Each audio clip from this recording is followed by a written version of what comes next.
Hello, hey, hi YouTube. Hey, this is Jim at Grey Beard Astrology. Going to be going over another staple in the beginning learning astrology series. Finally get to going over all the different signs of the zodiac and stuff. Going to break down, go over polarity again, a little bit of the elements, and then the modalities. And then I'm going to go through all 12 signs of the zodiac and stuff. You guys are obviously, hopefully listen to the beginning part if you're interested, and jump down to the sign that interests you the most. Okay, so the zodiac has been guiding humanity for thousands of years. The ancients divided the sky into 12 distinct areas known as the domiciles for the gods, the planets. So each of the elements share some quality that kind of makes them independent yet connected with another one. Okay, yeah. So first up here, the four elements describe the fundamental nature and temperament of each of the signs. They reveal how the signs kind of think and feel and communicate and engage with the world. It's kind of like an operating system for each of the signs. The elements, fire, of course, masculine, enthusiastic. Earth is practical and it's a passive element, cold and dry. And then water is more intuitive. It's passive. And then air is hot and wet and intellectual, sociable. It's in the ether, thought, communication. So each one of these signs is kind of the roots of the family of the three signs or four signs that three are made up of. And then, okay, to talk about the polarities. So we have masculine polarity signs are Aries, Gemini, Leo, Libra, Sag, Aquarius. These signs are outward, assertive, expressive energy. They tend to action orientated, naturally push forward and seek to influence their environment. The passive or receptive feminine signs are Taurus, Cancer, Virgo, Scorpio, Capricorn, Pisces. These signs are more inward, receptive, reflective energy. They tend to be more intuitive and responsive to their environment. So the interplay between these polarities creates the balance in the zodiac. Each of the masculine signs are paired with the feminine signs, or the receptive signs, opposing positions. They're opposite each other, creating a dynamic tension and a complementary relationship. Understanding the polarities helps explain why certain signs have a natural challenge or an attraction with each other. The opposing polarity creates friction and fascination.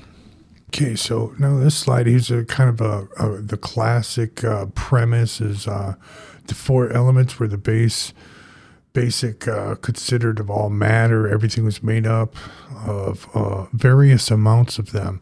So to make up the sign, we have the basis of it is the polarity, is the binary. The element is the substance, and then the mode is kinetic. It's like seasonal is how I like to look at it. Okay, so the modalities we have listed here, we have cardinal and fixed and mutable, aligning with the glyph of the elemental signs. So we see how we break this down. So the modalities describe how each of the signs kind of operates and approaches tasks, reveals the sign's basic operating style and rhythm, and think of the modalities as the sign's work ethic and approach of how they go about challenges. So the cardinal signs, the first ones here, they initiate. It's at the beginning of every season. We have the spring, the fall, the winter, and summer. And that's the cardinal signs. They initiate the seasonal change. So the cardinal signs, Aries, Cancer, Libra, and Capricorn, these signs mark the beginning of a season, the equinox and the solstices, the turning points of the year. It's like a goad, which is why they embody dynamic change, new beginnings. They're kind of trailblazers, and they set things in motion, new beginnings, a lot of leadership. Cardinal signs are the self-starters. The little bit of criticism would be that they kind of peter out long term, though. It's a kind of the downside. But they're great at starting things and then starting another thing and then starting another thing.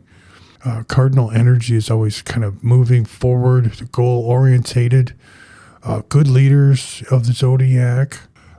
These signs take charge. Good at starting projects. Hopefully driving through till the end. In the chart, it indicates somebody who is a natural starter, good for leadership, entrepreneurship. They thrive on new beginnings. They take charge in a crisis, push through projects forward, but they might struggle following through. They possibly get bored, not as things stabilize, they might get bored with it, or if they hit a brick wall or something, they go in a different direction. Next, we have the fixed signs of Taurus, Leo, Scorpio, and Aquarius.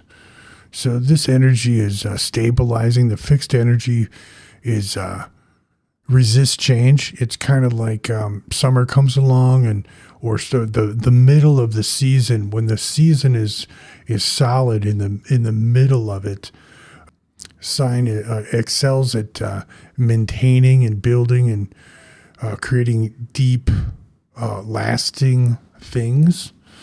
They create long-lasting things and maintain things that are already established. They provide staying power, endurance, persistence, determination, very much loyal, a lot of loyalty. These signs have tremendous willpower and persistence, able to hold the course. In the older text, they're described as solid and steadfast. The challenges, though, come with inflexibility and what they call stubbornness or rigidity. They might shut down or tune out. Fixed signs thrive when they can deepen their commitment to things and see long-term projects through to completion, give real strong sense of satisfaction. They're very dependable. They're always the one you could count on. Fixed signs are the builders and tillers of the soil. That would be a kind of old way of farming. Used to be so much more important and popular. And I mean, it was live or die, and the fixed signs were tillers of the soil. Okay, so the next modality is the mutable modality. And now this is the time of season of the year where the season is changing. It's before the next season. It's the last phase of it, the end of summer, the end of fall, the end of winter, the end of spring. So it's flexible and adaptable. That's what mutable kind of represents. So the mutable signs are Gemini, Virgo, Sagittarius, and Pisces.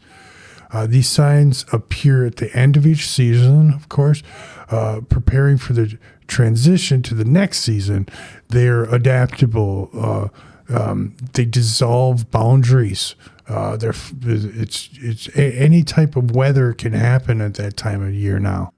They have the ability to socialize and kind of bridge gaps between different people, different groups, and different perspectives.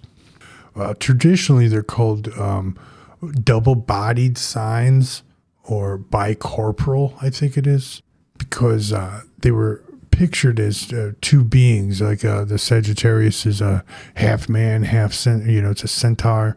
And then, of course, the double twins and the two fish. And then Virgo is supposedly two images.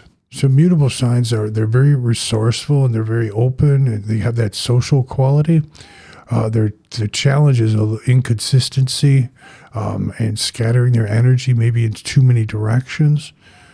They thrive on variety and just having some freedom, the flexibility for freedom. Okay, so how these systems work together? These three systems, the polarity, the elements, and the modalities overlap and interact to create a unique personality for each sign. For example, the Aries is a masculine fire cardinal sign, which means it combines outward assertive energy with passive action and kind of a leadership intuition. Pisces, by contrast, is a receptive water sign, mutable, combining receptive energy with emotional sensitivity. So understanding how these three systems layered together gives you a much richer and more nuanced picture of each of the zodiac signs. It explains why certain signs naturally complement each other and why others create tension with each other. Archetypal really kind of goes to more of didn't come about till the Jungian, it's like 100 years old or so. Of course, archetype works in a practical sense. The ancient astrologers were describing archetypal patterns and stuff, but universal character types and behavior patterns that repeated across, human experience. The concept existed throughout the ancient world and the Greeks and stuff like that, but they didn't necessarily use the word archetypes. They used the word like celestial principles, or it would be universal patterns or cosmic influences. It's kind of how the ancients talked. They didn't use the word archetype when describing the signs, or most of how we talk about astrology today is not how they talked about it back then. How I mentioned earlier, the words we describe the signs by now is just kind of like, it's modern astrology though, because the ancients didn't use the terminology we use describing the signs. Looking at the signs as the fiery signs compel. The earth signs are tangible, material, physical, tangible things. The air signs are places of ripe potential. And now the water signs are, think of the water signs as some kind of like a container that needs the second part. It's dependent on others, or dependent upon another thing. So it's like this rich, fertile area that needs that other thing to come in and grow something with it. The modern way of describing the fire signs is like a freedom, but we want to look at it like a place in the chart that compels something. The earth signs in the chart is a place of tangible material growth, let's say. The air signs are a place of ripening potential. The water signs are a place that needs that one more element to grow something, but it's a fertile place. The old ancients and stuff like Ptolemy emphasized that the signs were not an arbitrary symbol, but reflected observational natural effects of the sun's annual cycle in the sublunar world. influencing temperament, physical constitution, and events when the planet occupied it. Ptolemy and so the ancients, they didn't give lengthy psychological personality profiles of each of the signs like we do in modern time. But instead, they focused on the elemental nature, the modality, the gender, or diurnal or nocturnal, the ruling planets and the domiciles then, and the broader temperamental effects tied to the seasons or the four winds. And I just want to kind of drive that home, that there's a real difference between the way the ancients broke down the signs. So as I go through them, kind of keep in mind that we're all kind of modern astrologers.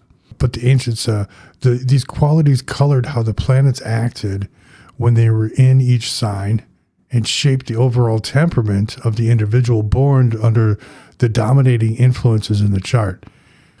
So I guess, it's hard to split a hair of what's a modern interpretation or what's a truly traditional way of breaking down each sign. So there you go. Okay, so the first sign is, of course, it's Aries. So Aries is the pioneer, the first sign of the Zodiac. The first comes at the spring equinox, of course. Aries always wants to be first. It's the time of year when light is at its equal day and equal night. It's a cardinal modality, of course, so it's a self-starter. Aries is everything the self-starter is. It's a masculine sign. It's assertive. Sign ruled by Mars, of course, the Roman god of war. The Latin translation of Aries means ram. Caloric temperament, hot and dry. Aries season brings in the springtime, surge of warm weather and growth. Aries is a bold and energetic sign, pioneering, commanding. Aries is inclined to leadership, quick to act, fearless in conflict, can't be impulsive, short-tempered, no patience. No patience at all. The archetype of the warrior pioneer, the bold innovator who takes charge with raw courage and intuitive drive. Aries needs to learn awareness and holding the temperature in their aggression, dialing it down a little bit. Aries is unfiltered raw energy, focused on the present moment with enthusiasm, very utterly honest. Generically speaking, Aries is a sign that it's nocturnal, and actually, being ruled by Mars, there is a little shadiness with Mars, but Aries kind of counters that with their they have no hidden agenda with Aries. They're very upfront with their intent. They do not pretend or deceive. Aries has a drive to express its true self. It charges forward with focus and direct force. However, this energy is brief and changeable and is impulsive, and sometimes it doesn't have the endurance or the sustaining power. Aries can spot a goal and try to take the shortest path to get there, barreling over obstacles, sometimes maybe a bull in a china shop. Of course, this is not out of malice, but just out of momentum and enthusiasm. The lesson for Aries is to learn to control their impulses, try and delay the gratification a little bit, or at least just think a little bit. Think first instead of thinking later. Now, if you have planets in the sign of Aries in your chart, they become more active, more single-minded, impulsive maybe, lose their perspective. They might lose their stamina. I just keep thinking of I've seen Venus in Aries so often, and It's all love and lovey-dovey, and then it's over, like a flip of a switch. So the sign of Aries isn't such a bad idea for some planets to excel in it. Jupiter, Mercury do very well in Aries. It's the moon and Venus, Obviously, probably if one sign or one planet does well, the other one's probably not going to do well. Venus and the moon kind of struggle in the sign. They swing kind of extremes. So the moon and Venus might struggle in the sign of Aries. Aries has a gift of fearless assertion, but their shadow is, they're a little oblivious of other people. Okay, so now we get to Taurus, the second sign of the zodiac. Taurus, of course, is an earth sign, ruled by Venus. It's a receptive nocturnal sign, solid modality, cold and dry earth, the domicile of Venus. So it's Venus, it's the planet of pleasure and beauty. It's fixed modalities, so that's where Taurus gets the reputation of being stubborn and stuff. It's built for endurance. Taurus is known for being materialistic. Taurus enjoys the physical, the touch, the taste. It's melancholy in temperament, so there might be some ebbs and flows, ups and downs and stuff. Taurus occupies in the middle of spring, the fixed earth sign. Taurus stabilizes and consolidates and grows. Any earth sign has a melancholic temperament. It is concerned with sustaining what already exists and building long-lasting value. Taurus is fond of comfort, possessions, and beautiful things, and things that make pleasurable things, The cliche is, wanting a comfortable bed and a comfortable chair. That's a Taurus thing. Taurus has never met a chair they didn't like, but they have tremendous patience and a will of persistence. They settle into a comfortable routine.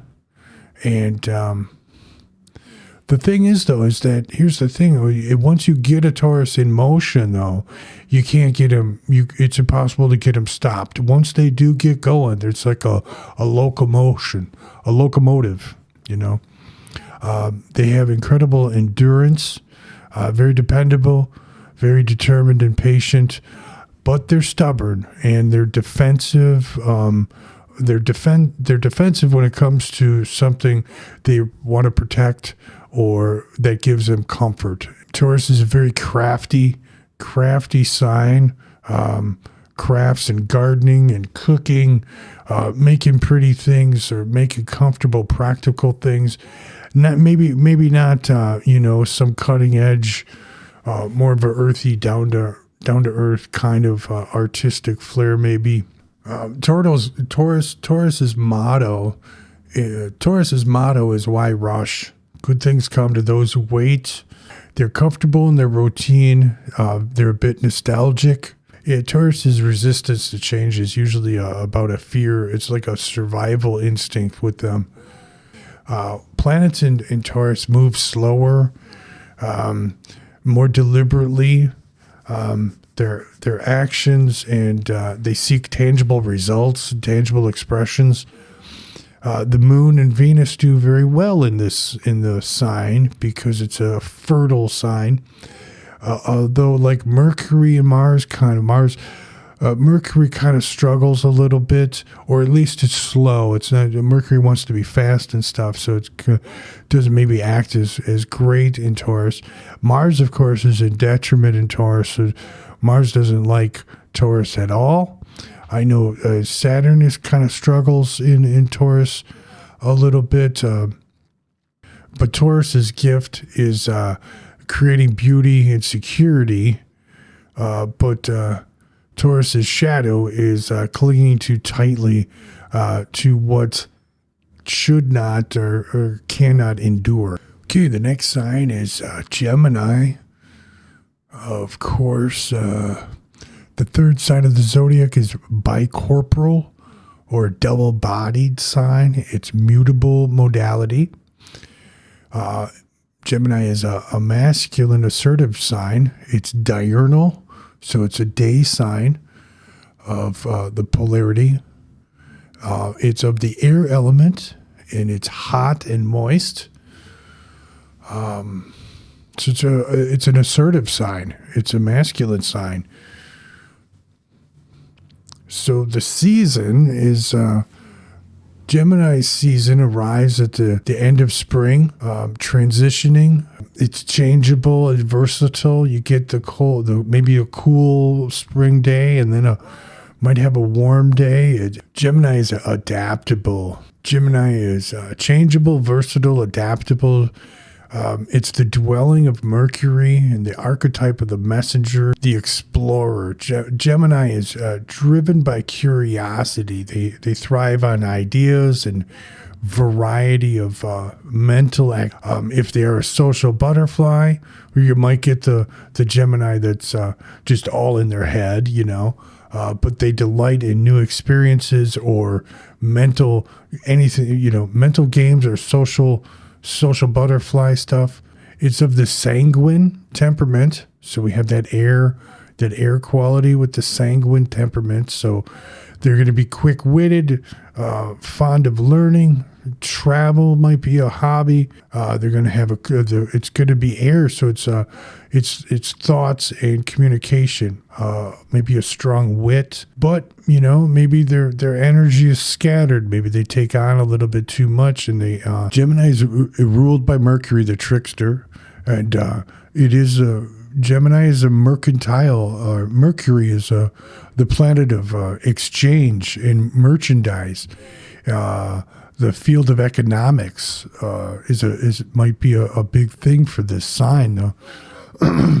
The whole salesman, aspect of, or an accountant or something like that that's dealing with numbers. So Gemini juggles perspectives and information, bridging worlds and ideas, learning depth. Gemini operates on the mental plane, abstract ideas and symbol connections. They might really enjoy puzzles. So Gemini has a gift for curiosity and mental agility, but its lesson is to structure and focus with that energy. They might lack some of the depths or some of the details, skimming over the surface, or maybe even on a personal note, dodging emotions. Air signs are not very comfortable with emotions or, intense feelings, or they might sidestep confrontations, change direction. Gemini could change direction just to keep moving and just to keep the momentum going. They'll, just go in a different direction.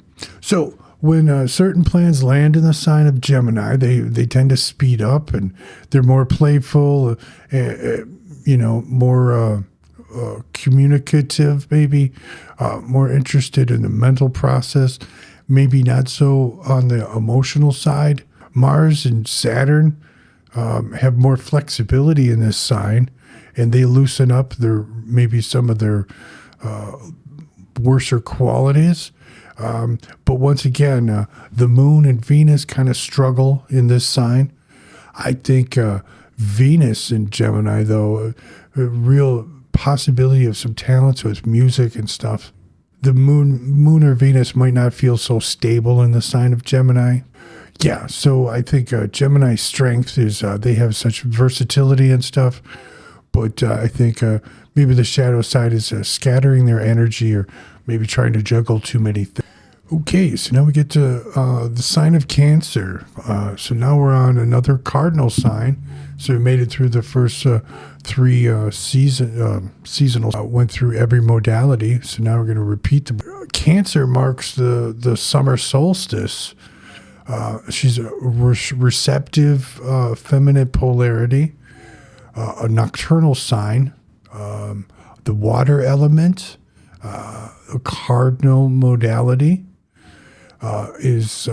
Cancer is considered cold and wet. Cancer marks the peak of moisture and nurturing of the summer months.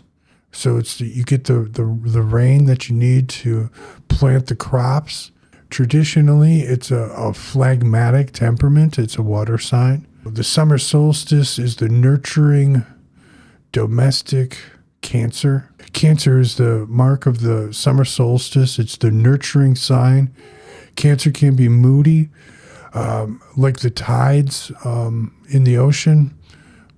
Cancer is inclined towards caring for the family and home security. Cancer is known to be quite sensitive, maybe overwhelmingly sensitive. Very sensitive sign, but has a strong will and can endure with the cardinal qualities. Cancer is inherently nurturing and protective, especially about their home and their family and the people that they care about. They're very intuitive. Cancer is ruled by the moon. Cancer is a very loyal sign. They have a strong outer shell. Cancer is that intuitive boss or that loyal partner or that loyal friend. Cancer has a protective shell, but that inside is it preserves them to bounce back from emotional fluctuations with quiet strength and a tremendous resourcefulness. Bounce back from emotional fluctuations with quiet strength and resource. With memory, the moon is your instinctual mind, your memory. Cancer is changeable, protective, has intuitive tendencies. It's kind of like the archetype of a nurturing caretaker. Cancer is empathetic. Cancer can be quite nostalgic in keeping memories. They could be the historian, collecting the family objects and keepsakes and family traditions, handing down the legacies and artifacts in a family. Cancer drives inward to create an emotional identity, to create a safe harbor for their feelings. Cancer's core strength is emotional intelligence. It is their superpower, is their deep intuition and empathy. They have an ability to sense the unspoken. This makes Cancer people excellent at reading the room and anticipating problems. They're great at creating loyalty amongst others. They excel at roles requiring trust and long-term bonds and very subtle. They have strong leadership, but it's subtle. Cancer asks, how can I create and belong and feel safe for myself and make a space for where others feel safe too? Cancer has a profound gift that cares and builds unbreakable bonds with other people. The challenge is to balance their independency and their vulnerability with the ability or their desire to make these bonds as boundaries. Planets that have a fundamental emotion or nurturing nature, such as Venus or Moon, or even Jupiter, they do pretty well in the sign of Cancer. But planets that rely on objectivity or action, such as Mars or Saturn or even Mercury, have a much more difficult time. Traditionally, both of the malefics are in bad shape in this sign. Mars would be in detriment, and Saturn would be in detriment, and Mars is in fall. So not the ideal places for the malefics, because it would be the house or the domicile of the moon, and neither of the malefics should be comfortable there. So now we get to the sign of Leo. Leo deals with the heart of the summer season. It's a fixed sign. The fire element, it's masculine polarity, hot and dry. It's a diurnal.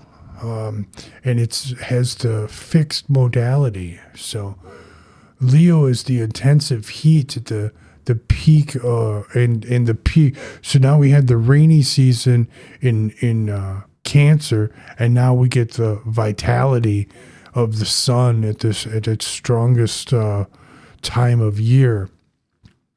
So Leo represents the vitality, the warmest part of the year, the part of year that sustains life the best. So it's a fixed sign, and it sustains and deepens what has been started.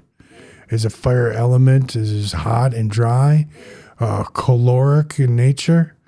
Leo expresses its energy dynamically, intensely, and in the present moment. The sun is the ruling planet of the sign of Leo, and the sun signifies the principle of a strong willpower and intensity. Life is what the sun represents. Leo sustains its identity through creative displays of leadership. They're strong-willed. Maybe they want to be in charge, or at least they want the attention. They want to have a voice in it, at least. Leo illuminates whatever it touches. Leo's polarity of assertion or masculinity, diurnal, is outward acting and assertive. Leo is driven to shine, wants to lead, and wants to be recognized or noted for their generosity. They're a very generous sign, but they want to be noted. Leo is a sign that radiates self-expression, honor, individual credibility. Their temperament is bold, expressive creativity, authority, but it can sometimes lead to being a little bit too domineering, maybe a little too prideful and arrogant.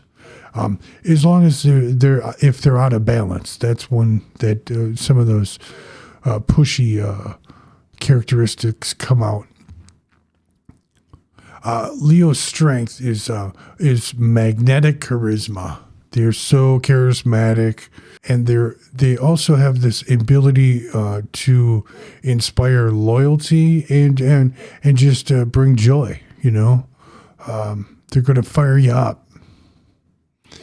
Leo's challenge is to learn that self-worth does not depend upon being the center of attention. They might get crossed, or if Leo gets looked over, they can not be too happy if they're feeling ditched, and then if they're looked over or something like that, they might have a tantrum or something like that because they want to reclaim the spotlight again. So there needs to be a balance between shining brightly without the need of eclipsing other people, or building some inner confidence instead of having to rely on external validation. This sounds kind of harsh. Planets in the sign of Leo, it's a fire sign, so they become more expressive. They become more confident, become more generous, they just become more.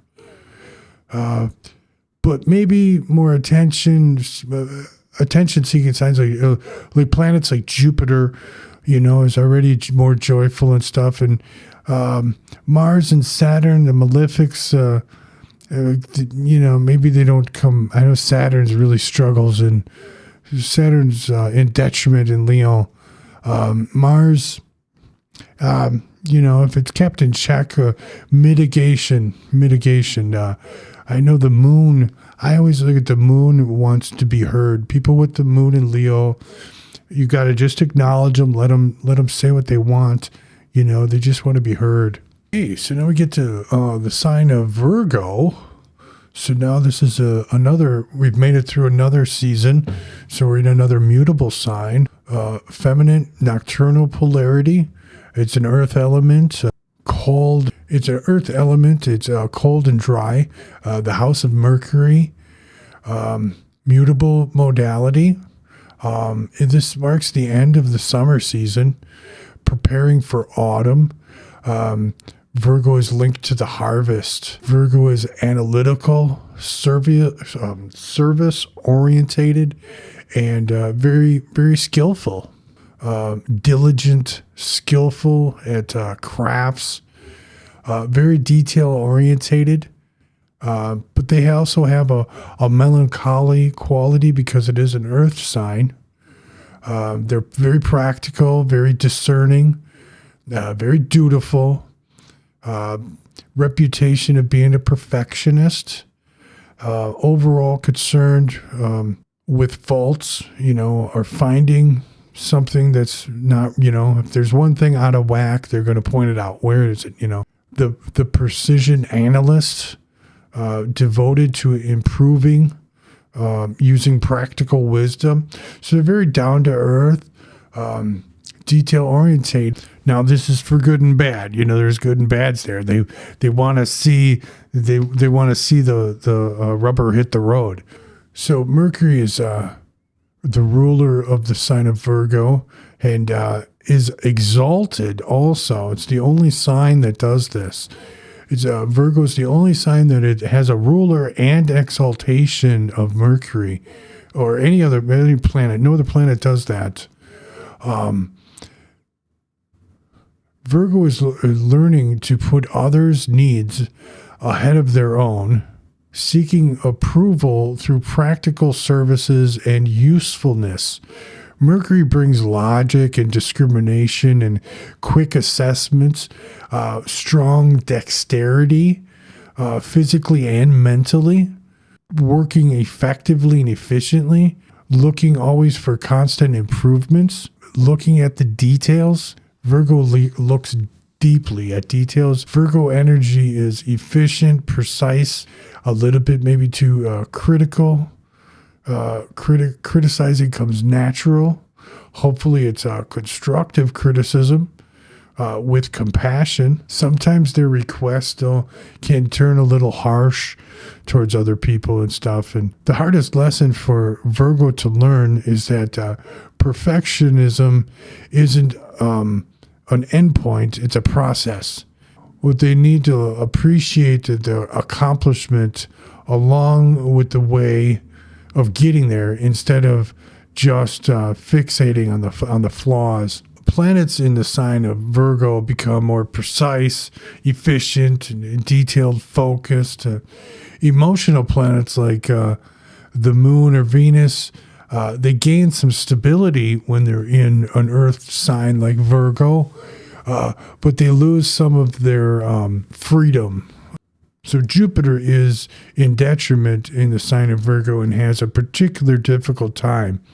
The planet that represents the ability to have faith is not very comfortable in a sign that is motivated by the need to have proof. Okay, so now we move on to the sign of Libra. Comes at another equinox time of year. There's the fall equinox. Libra is a cardinal sign. It's masculine. It's diurnal. Should be hot and hot and moist. I'm sorry. The air element. It's the house of Venus. Traditionally, it's a hot and moist element. Is the autumn equinox. The air is shifting cooler and more drier conditions. Libra is harmonious, sociable, and diplomatic. They seek equality in partnerships. They have a love for beauty. They're the sanguine temperament. So now this is Venus in a much more sociable sign, where Taurus was more materialistic. Now Libra's Venus is much more sociable. They have a very, very charming quality, fair mind, rationally fair-minded, very charming personality. Hesitate and kind of avoid conflict per se. From a modern point of view, Libra's the peacemaker, or kind of the romantic master. They try to avoid codependency. Maybe a little, they struggle with being indecisive. Libra wants to seek harmony. They like one-on-one relationships. Very comfortable having another person. It's kind of a cliche with they can't make up their mind where to eat, you know. The cardinal energy drives creation and identity formation. Air brings objectivity, intelligence, and social awareness. Libra understands duality and oppositions naturally. It always sees both sides of any situation. Libra's the Zodiac's true diplomat. They enjoy harmony and beauty in all things creative.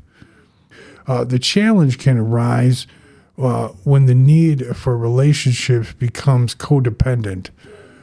Libra can feel incomplete without a partner or other people's approval, leading to people pleasing or manipulating, either manipulating or being manipulated. Might avoid conflict at any cost.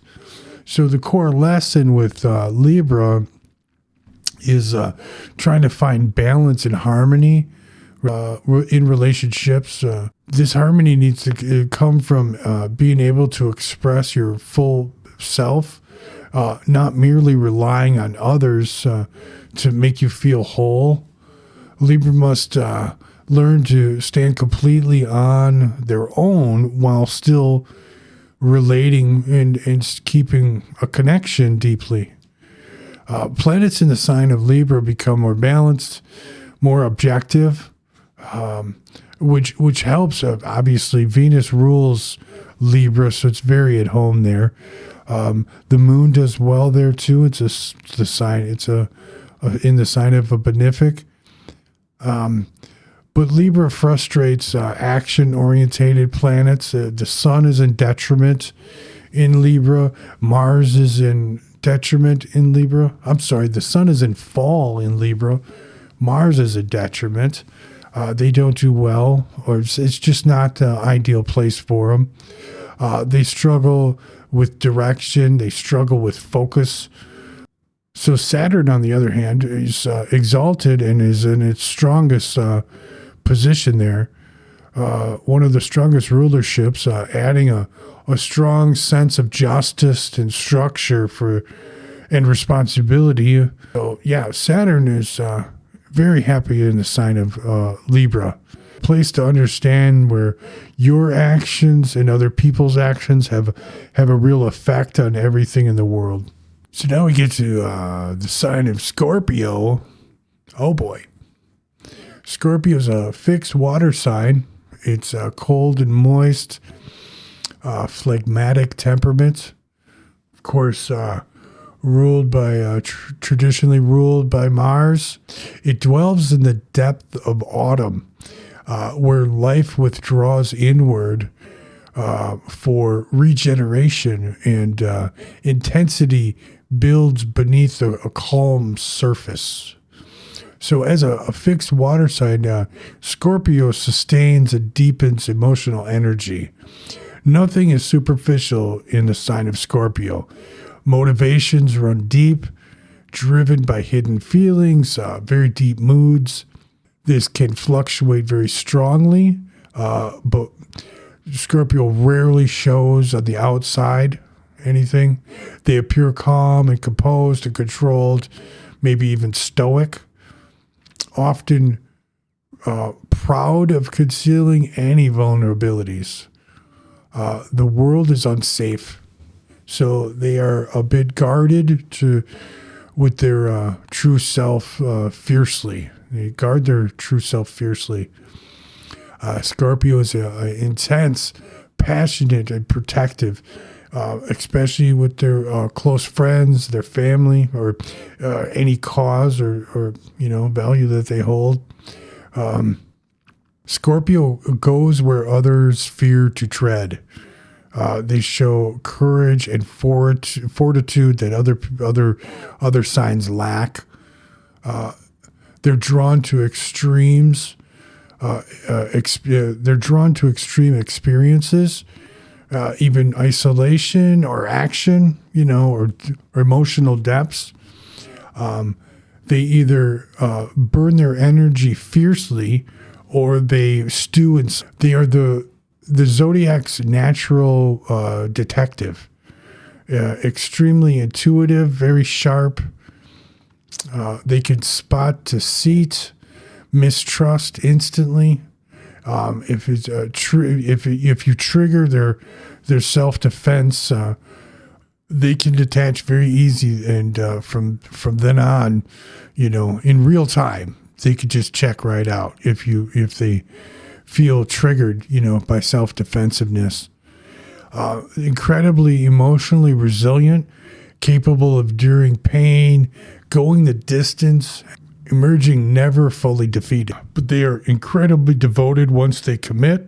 Now, Venus is in detriment in this sign, so social graces and light courtesies, they either, if they're lacking, it's because they just feel it's ingenuous. I know Venus kind of struggles there. Scorpio is craving safety and security in an unpredictable world. They seek to merge deeply with others. They can pierce the surface of appearances, confronting hidden deep demons or, skeletons, seeking the raw truth over they just want to seek the truth over any illusions or anything, or they could sense betrayal before it even arrives, and then they pull away very quickly. No drama, just cold distance.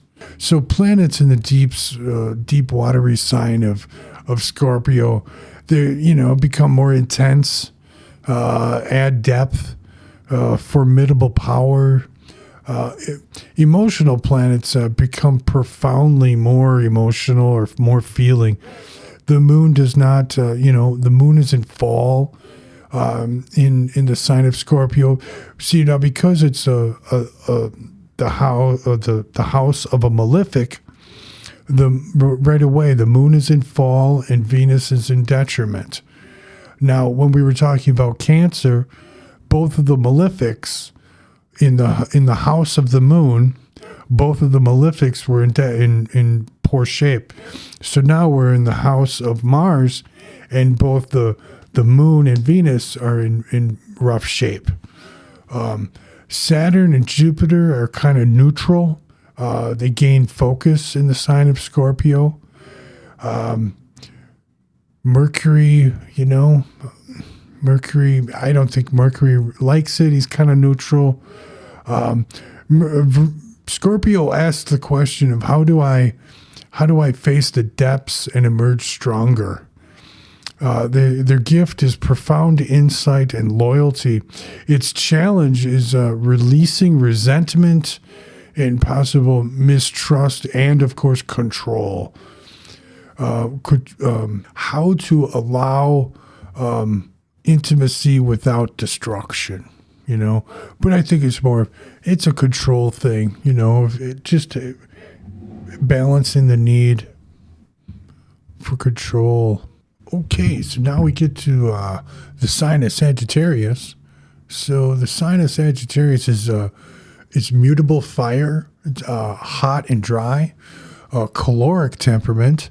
So now we're in another mutable time of year, so it's changeable, and we're going to get maybe a nice fall day, and we could have a really cold, snowy, wintry day.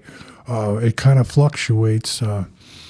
It's the early winter time, transition of restless expansion. As a mutable fire, Sagittarius adapts and completes through exploration in scattering its energy outward like a welcoming campfire. Sagittarius is exhilarating and freedom-loving. It's the home of Jupiter. So it's ruled by Jupiter, the greater benefic. They radiate optimism and courage and passion and independence, quick to bounce back from setbacks. They're inspirational. Sag is very inspiring to other people. They're kind of always on the motions and stuff unless they gas out, So the cliche, I'm thinking of a cliche of, you're out partying all weekend and then it's, crash out Monday, Tuesday.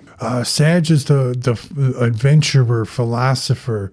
They're very goal orientated. They have a big vision. Often, Sag is often setting these grand, unrealistic ideas and agendas, preferring to dream of freedom over some strict deadline or mundane routine. More lighthearted, probably more lighthearted and obviously fun-loving and motivated. Sag is excellent at coaching or training. Educating others. They want to push others towards their dreams. They're very inspiring. Sagittarius hates being bored. They're idealistic, maybe self-absorbed. They like new things, though. They can be a little, in their enthusiasm. Sometimes they're not as tactful as they could be. They could dismiss other people or kind of step on people's toes. They just need to be a little bit more tactful sometimes. Sagittarius explores identity in relation to society, the universe, and the large scheme, seeking out people can fit into the world. They are a double-bodied sign. It's the sign of the centaur, half man, half horse. It reflects their dual nature of the spiritual or philosophy pursuits, alongside with physical pleasure and action. So they're the thinker and the action.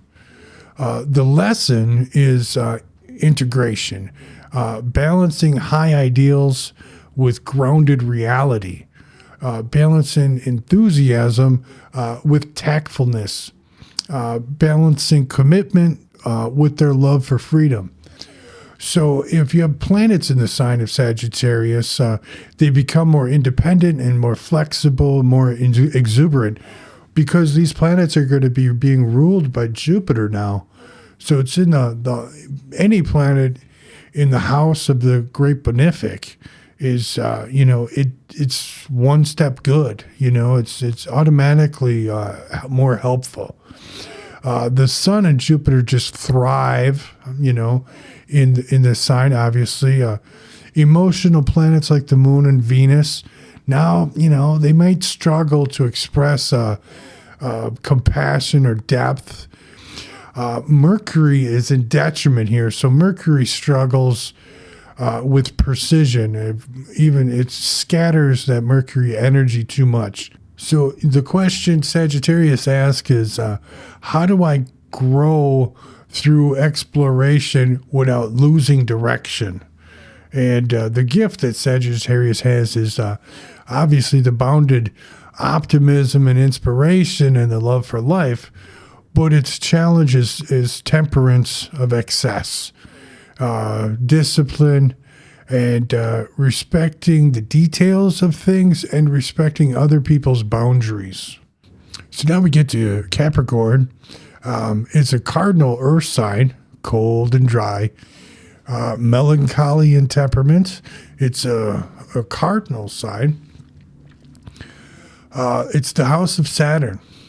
And this is initiating the winter in the northern hemisphere, the winter season. It's a sign of structure, endurance, quiet, preparation for renewal. So as a cardinal earth sign, Capricorn kind of takes action. It wants to manifest tangible things. It wants durable results in the physical and the material world. Capricorn defines its identity by what it has accomplished and what it contributes, whether it's relationships or to the community or the society. It's ruled by Saturn. Obviously, limitations and structures is Saturn's thing, and this is his domain. Capricorn respects authority and boundaries and the rules, but Capricorn doesn't do this blindly. They don't like that. They recognize the principle, but they want legitimate. They want to hold this thing to what is legitimate authority. So there's always a little suspicion with the Capricorn on authority. They respect the authority, but you better respect the authority wielding it. They're just not going to follow you blindly. So Saturn defines by negation. So Saturn kind of rejects. Saturn selects by rejection. Mars exalts in the sign of Capricorn. It adds drive and focus to that Mars energy. Strategic planning and relentless work effort. Extraordinary executive abilities, knowing exactly what or who to cut for efficiency. Capricorn is hardworking, methodical, practical, self-reliant. One of the Zodiac's most dedicated workers. They're cautious, serious, skeptical, but it builds very strong foundations for long-term security, and that's what the Earth signs are going after, security. Capricorn is ambition and very responsible. They're often put into roles of duty very early in life. They're forced to mature early or mature beyond their years. They have a dry sense of humor sometimes, but Capricorns can be very funny, but it's usually a dry humor. They're independent, and they're very strategy orientated. Capricorn is excellent at planning a mission or planning to execute something, like doing budgeting or something. But they can appear a bit stern, maybe overbearing, a bit of a wet blanket. They're withdrawn, maybe a little insensitive. They're prioritizing results, and maybe they might step on people's toes, and maybe a little too cold, So the challenges for Capricorn stem from fear, basically. Ego involvement can lead to ruthlessness, control issues, being over-attached to rules and boundaries, or even outdated ones. And if they threaten, they feel threatened by them, they might go overboard with those kind of things. Capricorn must learn to relax and play a little bit more, find a little bit more joy, find grace within limitations. They say that as Capricorn ages, they grow younger with age, appreciate life more deeply with their longevity and earned wisdom later in life. They grow younger. Planets that are emotional, like the moon or Venus, Jupiter, so the moon. So now we're in another sign that's ruled by a malefic. So the moon would be in detriment here because it's opposite Cancer. And then Venus, well, first of all, Jupiter is in fall in Capricorn. And Venus, I think Venus would be better off than the moon here because it's in its triplicity rulership. But anything struggles in the house ruled by, anything would struggle in a sign ruled by a malefic is one notch lower than it would be in a sign ruled by a benefic. But there are some positives of Venus in Capricorn, I think. So planets in Capricorn become focused and ambition and practical and self-reliant. But they're kind of resist. There's a emotional bond, with the limitations of Saturn. Obviously, Mars and Saturn excel with drive and structure, but emotional planets feel restricted. So the question for Capricorn is how do I build lasting value without losing joy? How do you build something that's going to last, but you don't take all the fun out of it? So Capricorn's gift is mastery, endurance, real world achievements. But its challenge is balancing duty while trying to keep light and trust that life offers more than just survival. So there's more to life than just surviving it, So that's the challenge of finding some balance and a little, lightheartedness to go with all that serious achievement. Okay, so now we get to the sign of Aquarius. So it's a fixed sign. So now we're in the depth of winter. It's hot and moist, sanguine temperament. Traditionally ruled by Saturn. Aquarius sustains and maintains social structures in the midwinter, a time of intellectual clarity amid the cold detachment of the winter season.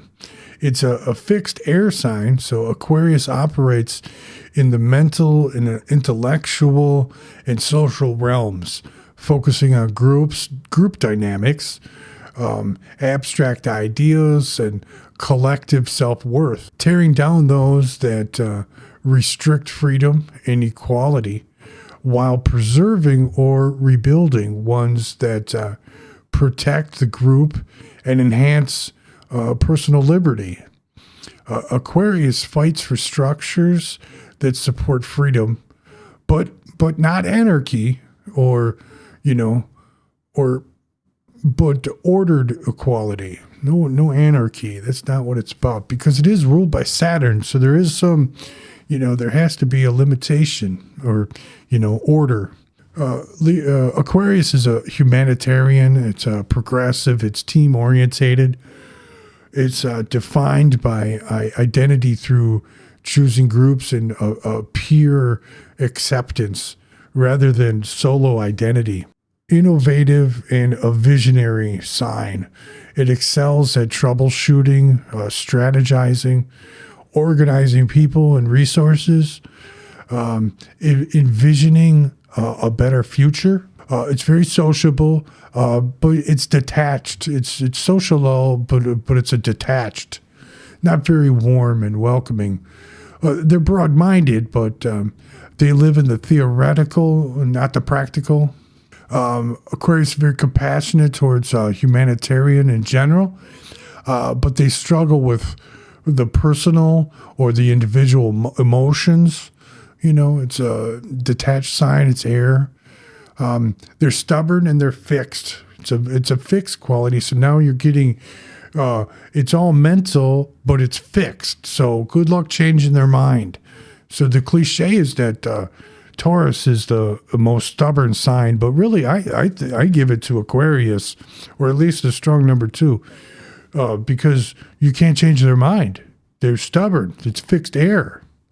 So they have stubborn or fixed beliefs. They can crystallize their ideas and get dogma. They might come across a little tactless when they're sharing and pontificating their own ideas. So Aquarius seeks absolute fairness in the collective.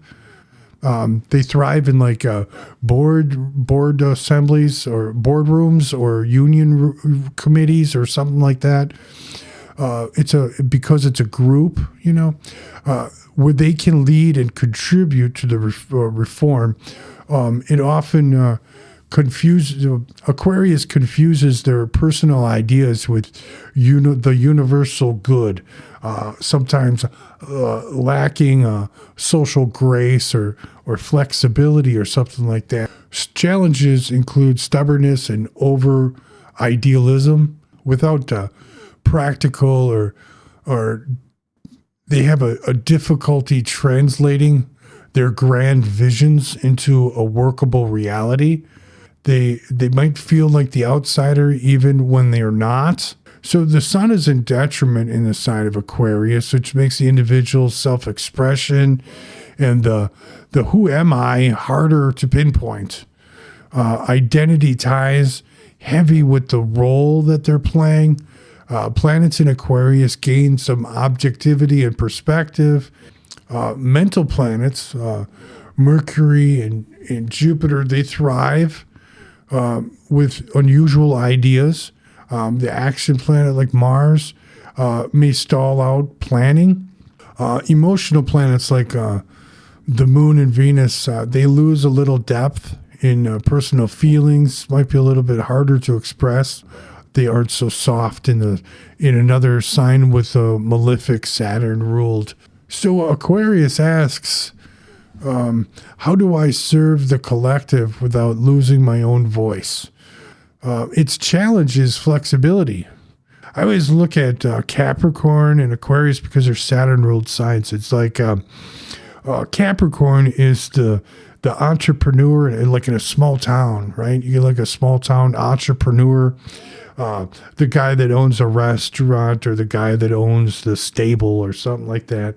And then the Aquarius is like the mayor or the city councilman. See how they're both they're big in the community, but like Capricorn's like the entrepreneur and Aquarius is the civil servant, Supposedly, though, Capricorn, Saturn is more comfortable in Aquarius because it is a day triplicity. It's of the day. It's a diurnal sign. Okay, so now we get to Pisces, the last sign in the zodiac here. So Pisces is a mutable water sign, cold and moist. The phlegmatic temperament, it's water. It is the house of Jupiter now, so now we're in the second Jupiter sign.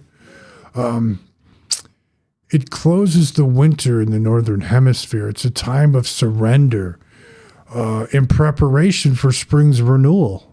So it is a mutable sign. So now we're mutable and changeable water. Pisces adapts. Pisces heals on an emotional and spiritual plane. Pisces is sensitive to how all the things are connected. There's no true separation exists to Pisces. Ruled by Jupiter, Pisces expands through faith, compassion, their boundlessness. They have an open heart and open arms to life.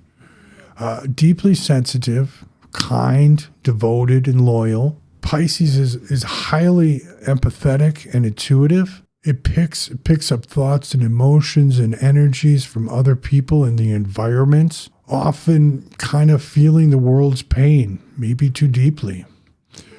Pisces is creative and can express themselves through art and music, poetry, and maybe even subtle actions, or even a subtle action when words fail. A wink or something. Their creativity inspired works feels like it's channeled through the divine. They're selfless and caring. Pisces is drawn to healing and charity. There's some are very interested in a spiritual path or service or orientated jobs. But now Pisces can be moody, and all of this sensitivity takes a toll. There can be some escapism there. Because they're highly sensitive, things might feel a little chaotic for them. They might get easily overwhelmed. They might need to retreat. They might feel more comfortable, being in nature or being around, any kind of large body of water or something might really give them a real sense of stability or calm. They're very flexible and fluid. So, dancing or performing arts that require, adaptability would really appeal to them. Maybe yoga, they might be really into yoga, or their body can be delicate though, they can have their body might be just like hypersensitive to a heightened awareness that they need to, kind of find something to ground that or ground them. Pisces feels life's currents intensely. They absorb, if there's any negativity, they absorb it like a sponge. So it's something that they have to work on for themselves. They may internalize broken trust or blame themselves. This can lead to self-destructive tendencies. This can lead to, escapism. This can lead to substance problems, addiction, living in some kind of, fantasy problems or something like that. But so they have this enormous ability for creativity and stuff like that. But so the lesson is to bring their spiritual insight into the physical world without martyring themselves or escaping it. Pisces must ground itself, connect to the earth or connect to nature to shake off this negative energy if they've absorbed any. Faith allows surrender to the eternal, but true purpose is integration, not dissolution. So planets in the sign of Pisces now. We're in the sign of the benefic here, so because it's ruled by Jupiter, so it's already a benefit. Planets become more sensitive, empathetic, visionary, but they might have a little problem with boundaries. Emotional planets, Venus is in rulership or exaltation here. The moon doesn't really have strong dignity, but I think it's very happy in the sign of Pisces. If the moon is ruled by Cancer, the moon is exalted in Taurus, maybe, Libra or Pisces is like the next best, in my opinion. Deeply intuitive, deeply creative. These the moon or Venus would be in this sign. Obviously, Venus is exalted here, brings refinement to beauty and romance, open-hearted. Benefits very strong. It's the ability to find joy and happiness, because that's what Venus represents, is things that bring you joy. So planets of like Mars and Saturn, not so good in this sign, because they're the planets of action and structure. They kind of lose focus and lose direction. Mercury is in detriment and fall. Mercury is hindered, maybe having a difficult time communicating its ideas, get kind of lost in an ocean. It hinders their speech. Things don't feel coherent. The word or they don't feel like they're being heard or understood. The words are blocked. But Pisces asks, so we asked the question in Pisces, where do I merge with the whole while staying grounded in themselves? The gift for Pisces is profound compassion, artistic inspiration, spiritual connection. But Pisces, the challenge is boundaries, groundedness, and making sure we're not self-sacrificing or escapism or anything like that, because we're avoiding things. So that's kind of the balance there with the Pisces. Tremendous creativity abilities. So yeah, I hope I worked my way through all the signs there. Hope you enjoyed it. I know this is probably going to be a long video. I was going to go through more with the house, the planets ruling the houses and stuff, but we'll save that for another video. Grey Beard Astrology, feel free to leave a like and subscribe. I hope you enjoyed it. See you next time. Bye-bye.